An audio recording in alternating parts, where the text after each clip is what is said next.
The International Association for Near-Death Studies presents NDE Radio, a weekly exploration of near-death experiences and similar encounters with the other side. Now, here's your host, Lee Witting.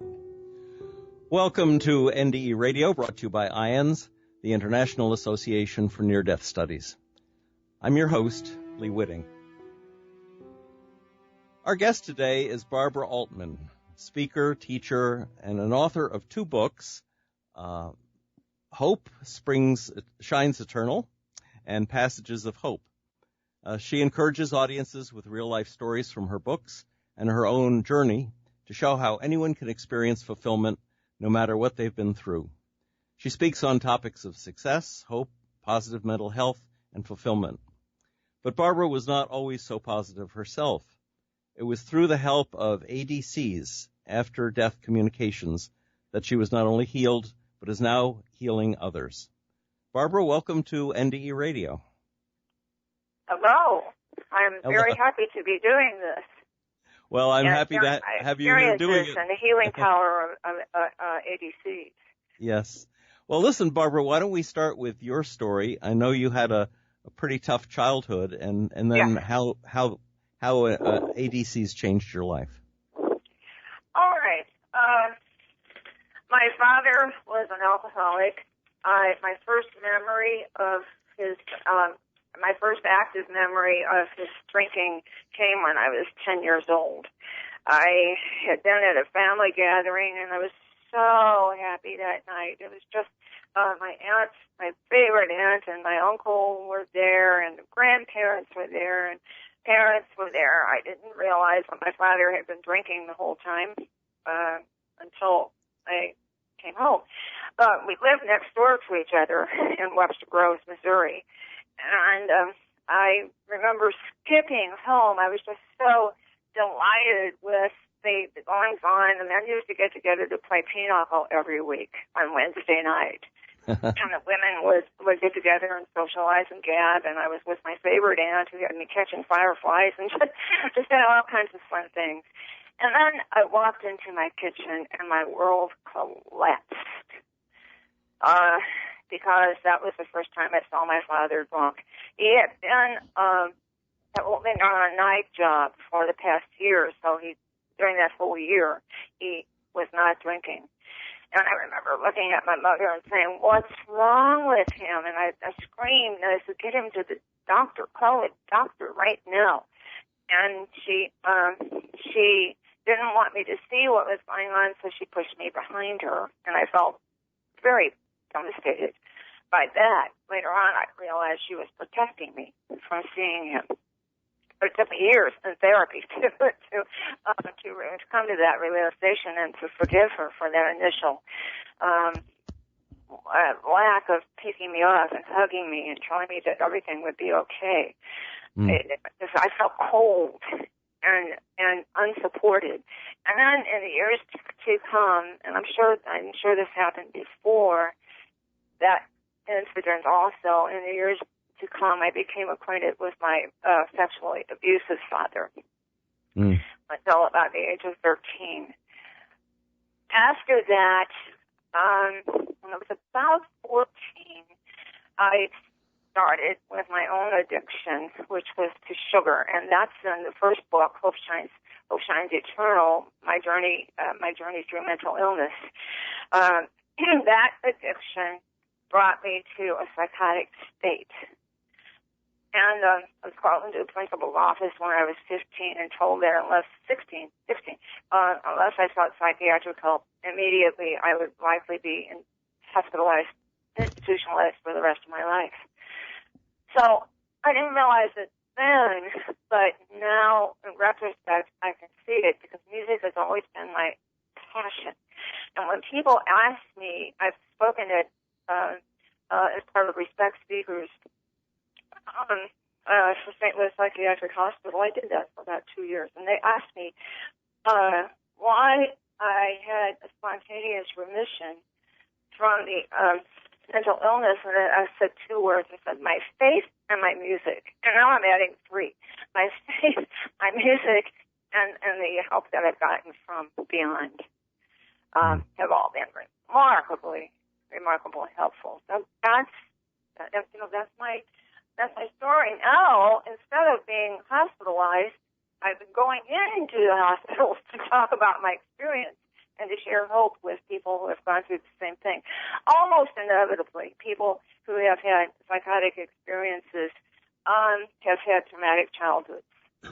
Well, tell us, Barbara, about your first after-death communication, how that came about, and how you felt about it at the time. Oh, okay. When the first incident happened when I was in 1980, when one of my aunts died, and it was an electronic communication. I went home to my apartment and I went through the electronic machine. You know, we used to have those things that turn around and and all the recordings were on tape.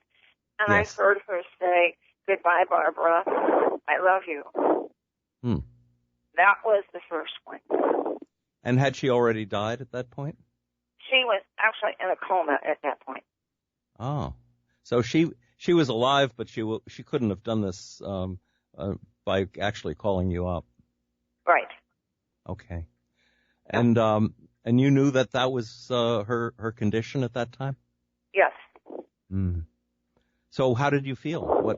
You must have been shocked. I felt comforted. I was somewhat frightened because, and I played that tape over and over and over and over, and that was her voice, and that was she. She and I had a fractured relationship, and I felt like she was trying to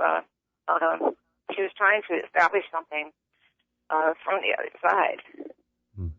Did you have a belief in God or a yes. religion at that point in your life? Yes.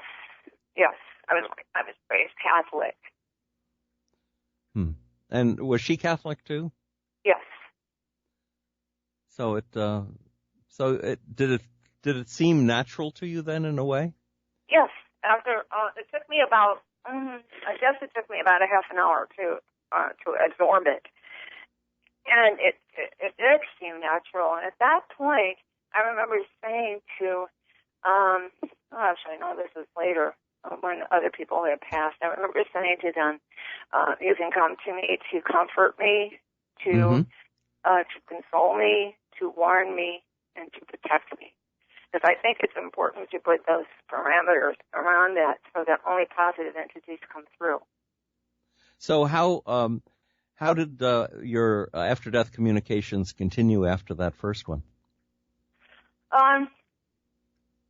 Okay, that was the first one. After my mother passed in 1995, and about 2 years later, I got into questioning whether she had actually protected me from my father.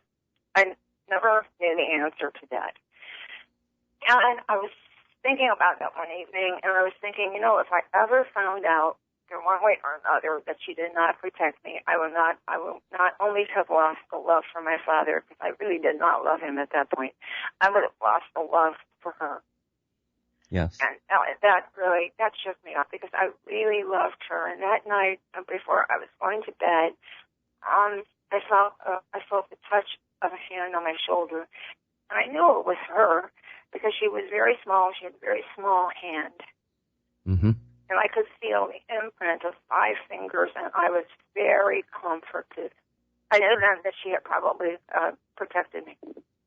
Yes. Well, I know these things can be very comforting, and you almost know intuitively, even if it hadn't felt like a small hand, you know that who it is and why they're there. I've had similar experiences myself. And I think, a lot of people have had after-death communications, and they have just written them off as a coincidence or an odd thing that they can't explain, when they should be taking a positive reaction out of it, as you did. Yes. So tell us about some other communications you've had. Okay, I've had communications in dreams, and I've written down the 5 ways that they can communicate and how people can invite loved ones to communicate. They can communicate tactile, as in the hand on the shoulder. They can communicate olfactory. I had an aunt who I used to smell her perfume. shortly after she died. They can be auditory. I've had 2 pronounced auditory experiences, one in which my father probably saved my life.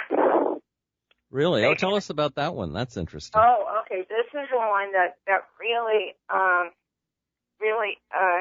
started me on the path to forgiveness. There's a little bit of humor to it. It was about 3 weeks after Thanksgiving, sometime in the 90s, and I was about 11:30 at night, and I was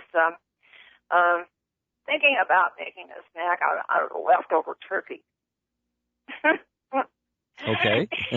And I took the turkey out, and I heard a very loud, because my father, many alcoholics speak with a caustic tone. He screamed, "No, don't." This was about 20 years after he passed. So I didn't. 20 years after, and you still felt his presence is watching over you, even late night in the kitchen. Yes. Oh, that's amazing. How do you think that works? Do you think there's a time factor on the other side, or are they just present when they need to be? I mean, do you feel like he's continually with you, or just? Actually, I think they're present when they need to be. Yeah. So they must know in advance, or maybe being that it's timeless, it's not, you can't even talk about in advance, but somehow or other there's something that alerts them and to alert you. Yes, and I wonder what that is. Because I can't imagine that he stayed around my house for 20 years. He must so have, I take it the turkey was not good, that you would have gotten food poisoning from it. Yes. That's a given. Well, because it was not in good shape. Now, what is it? What other auditory experiences did you have? I had an aunt who lived to be 104 years old, and I used to call her my second mother, because she and her husband really stuck in the gap for me when growing up in difficult circumstances. And I really, really loved this aunt. I was her medical care of power of attorney for 7 years, and that was a difficult job. I had to please everybody, I thought, and I had a cousin who was just nasty to me. Throughout that whole 7 years. I won't go into that story. It would take too long. But about a month after my aunt died, I got a phone call from my cousin. And I downstairs, I have from a music studio, I have a lot of music downstairs, so I was looking for music. This was a shared experience, by the way. I was looking for music for one of my students who is partially deaf, which makes this even more interesting. And I was walking up the steps and thinking, I really do not want to talk to her. I don't want to. And all of a sudden, I heard the loudest noise in this house, with the exception of my father screaming at me, I have ever heard. It sounded like a whole band in my kitchen, clanging and banging. And I was really calm, because at this point I was a little bit used to this. And I said, okay, Aunt Girlie, I got the message. And she was still clanging and banging. I got the message. I will call her, and I will offer an olive branch, which my cousin did not receive, at least not then. Now we are talking. And as soon as I said that, I said it out loud, the noise stopped. But and I walked into my music studio, and my partially deaf student looked at me and said, "What was that noise?" So she didn't heard it. That's what we call veridical evidence, that it's not just you're imagining it, because she heard it as well. You said you had 2. Were those the only 2 that you can recall? Yes. Okay. They're the most amazing, I think, because you just don't. Now, let me ask you this. Did you hear it through your ears, or did you hear it in your mind and your student hear it in her mind as well? Through your ears. Yeah. Okay, so this was a physical thing, almost like a ghost or something. Yes. Banging pots together or throwing something across the room. Interesting. Okay, well, tell us about the other forms of after-death communication.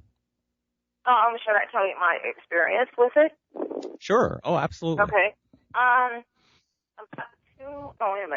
3 weeks after my mother passed, I had a dream. I dreamt about her, and it was very vivid. I saw what she was wearing. She was wearing her favorite color, blue, and she spoke to me. And I understand that when you actually hear them speak in a dream, they are actually visiting. So she said, I went to see your brother. My brother lived in Houston, Texas, and I stayed there for 3 days. And then I went to see your nephew, John. And I didn't like it there. So I decided to come back and be with you. And I guess it was the following Christmas that my brother came up and for Christmas, and we were sitting in a living room where I'm sitting right now.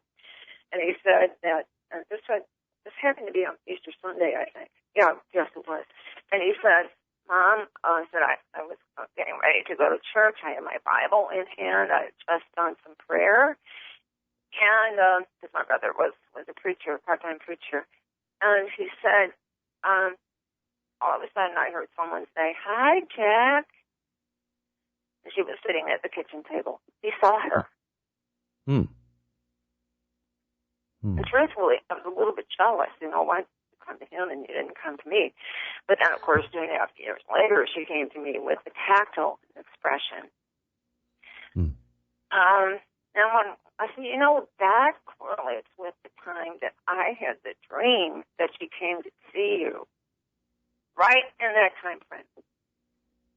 I take it you mentioned a preacher or pastor. I take it you're no longer a Catholic? Correct. Did you ever talk to a priest or your pastor about your near-death communications? No. Or after-death communications, I should say. No. I was wondering what do you think your current pastor would have to say about something like that? They would be very supportive. They would. Oh, why not bring it up to them then and see what their reaction is? They might have had an experience like that themselves.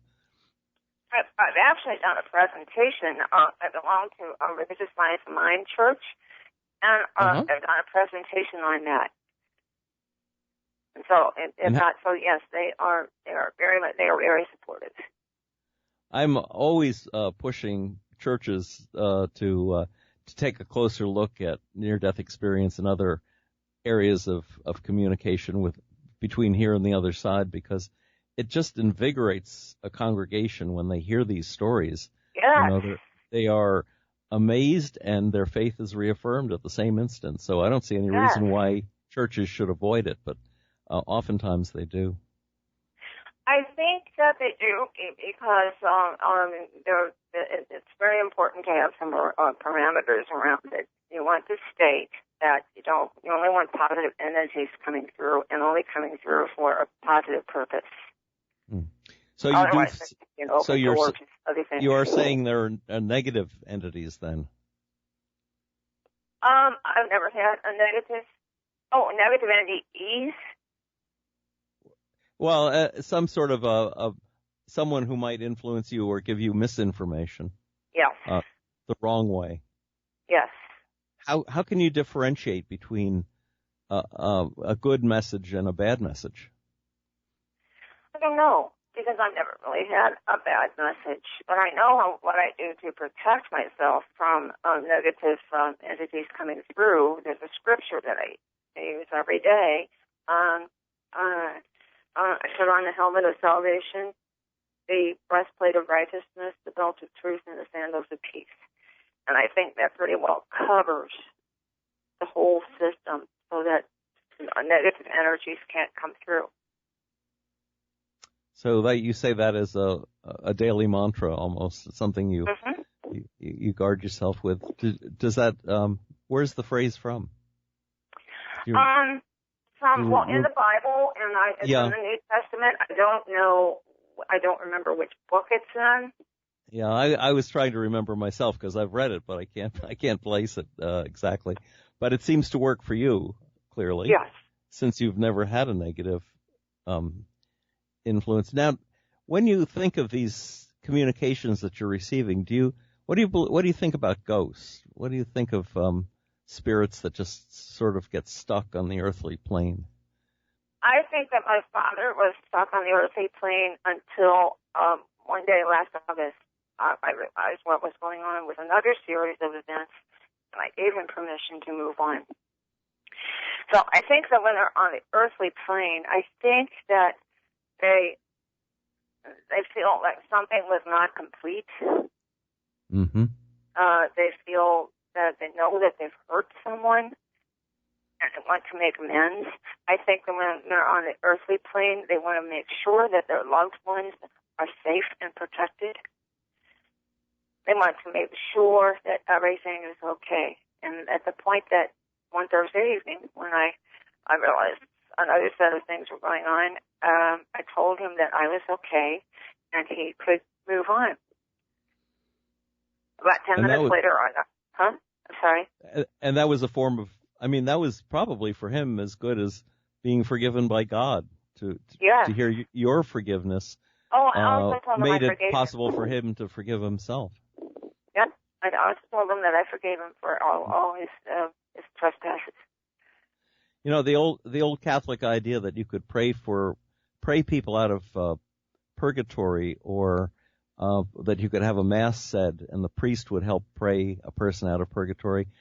In a way, there's a notion of truth in that. You know, there is definitely more than a particle of truth that we can help those people who are stuck here. Yeah, I think they do get stuck. And my father passed in 1975. So what would that be? Last year, 2018. That would have been 25 plus 18, 43 years. Yeah, if that's the case, that he remains stuck. Yeah.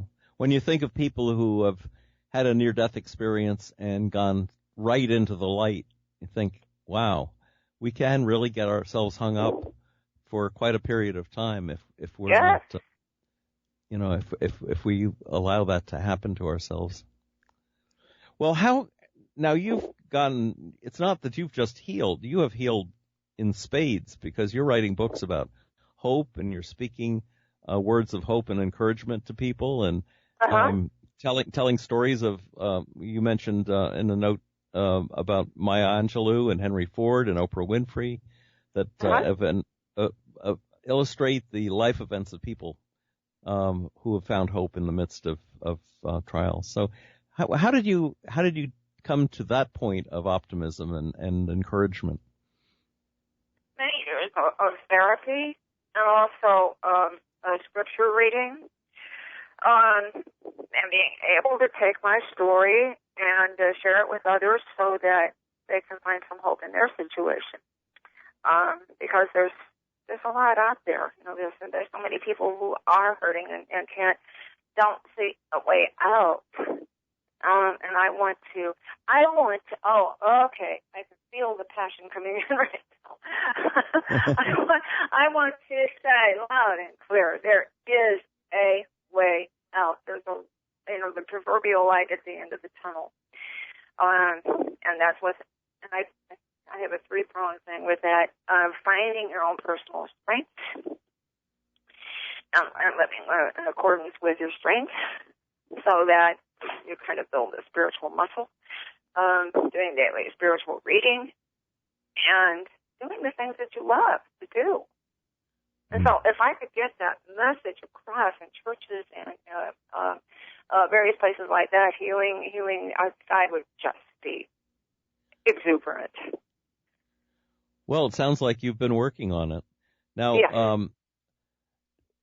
What is your idea of? Let me put it this way, because I often think in terms of near-death experience. Do you see God as love essentially.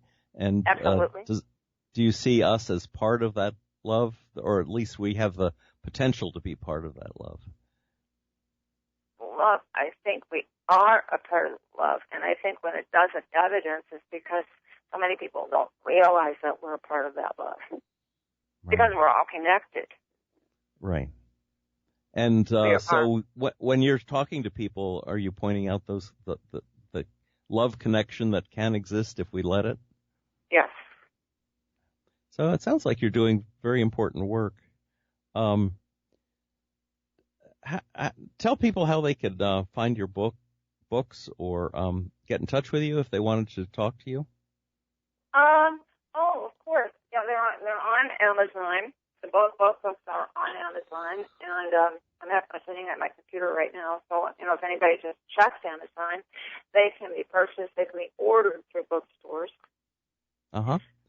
Shines Eternal, My Journey Through Mental Illness, and Passages of Hope, and they can both be ordered through bookstores. And they can also be ordered on my website and on my fan page. And I forgot to put those in the email. Yes. Well, tell us how they would find your webpage. Okay. They would go to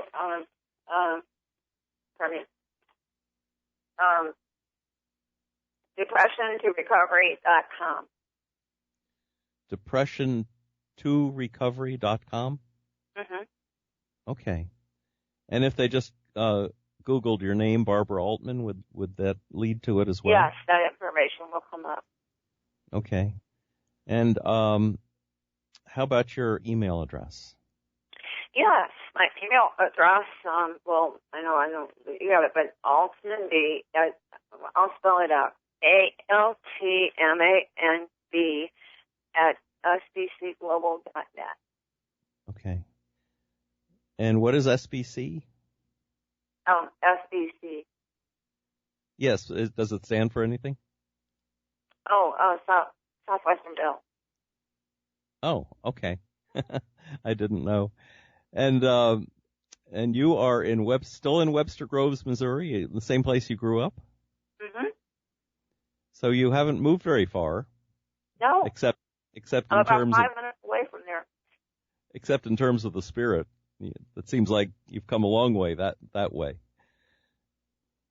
Well, I believe so, because the statistics for someone who had those kinds of experience when I was a teenager, the statistics for people being hospitalized for the rest of their lives is pretty high. Yeah. I was one of the blessed ones. And I didn't do anything to deserve it. I mean, no, it's not. It's as though I call it the angel on my shoulder. And we all have one of those if we would only take time enough to recognize it. Mm-hmm. Now, you and I crossed paths at the Seattle IANDS conference. Correct. Is it 2 years ago now already? Last year. Last year, that's right. Was the year the year before Denver? Yes, and I didn't make that one. I didn't make it to Denver either, but there's one that's coming up in Valley Forge, just outside of Philadelphia. Do you think you'll be able to get to that? Probably not. I've asked my checkbook. And right now the checkbook is saying no. Well, being in Maine, it's just a stone's throw for me, so I'm going to be there. Listen, Barbara, we are out of time, but I want to thank you so much for being on the show today and talking about after death communications.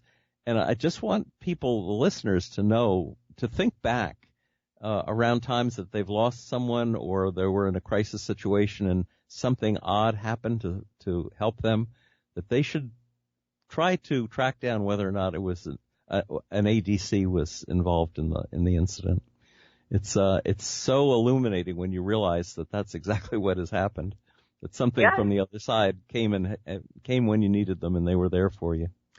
Well, thanks for listening, folks, and thank you to Barbara Altman for being on the show. If any listeners would like to hear this show again or any of our past shows, go to our website at nderadio.org and hit the past shows button. For information about IANDS and the upcoming conference over Labor Day weekend in Valley Forge, Pennsylvania, go to their website at IANDS.org. And be with us again next Monday, 11 a.m. Eastern, for more NDE Radio. This is your host, Lee Witting, saying thanks for listening.